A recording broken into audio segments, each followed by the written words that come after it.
Hi అండి. నేను ఈరోజు డ్రై ఫ్రూట్స్ రోల్ చూపించబోతున్నాను. కడాయిలో 1 టేబుల్ స్పూన్ నెయ్యి వేసుకొని 1/4 కప్పు బాదం పప్పు, 1/4 కప్పు జీడిపప్పు, 2 టేబుల్ స్పూన్స్ పిస్తా పప్పు, 1 టేబుల్ స్పూన్ పుచ్చకాయ గింజలు, 2 టేబుల్ స్పూన్స్ గుమ్మడికాయ గింజలు, 2 table spoons Anjuru, 1 table spoon కిస్మిస్ వేసుకొని సిమ్లో పెట్టుకొని వేపుకోవాలి.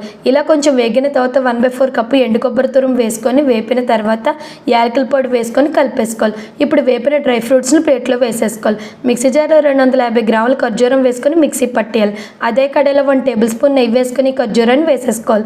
నెయ్యిలో బాగా వేపుకోవాలి. ఖర్జూరం ఇలా మెత్తగా అయిన తర్వాత ఈ డ్రై ఫ్రూట్స్ని వేసేసుకొని మిక్స్ చేసేసుకోవాలి. ఇలా మిక్స్ అయిన తర్వాత 1 టీ స్పూన్ జాజికాయ పొడిని వేసేసుకొని కలిపేసుకోవాలి. కడాయిలో గసగసాలు వేసుకొని వేగిన తర్వాత ప్లేట్లోకి తీసేసుకోవాలి. ఇప్పుడు ఈ డ్రై ఫ్రూట్స్ని బాగా మెదాయించి సిలిండర్ షేప్లో చేసుకోవాలి. తర్వాత గసగసాలు వేసుకొని రోల్ చేసుకోవాలి.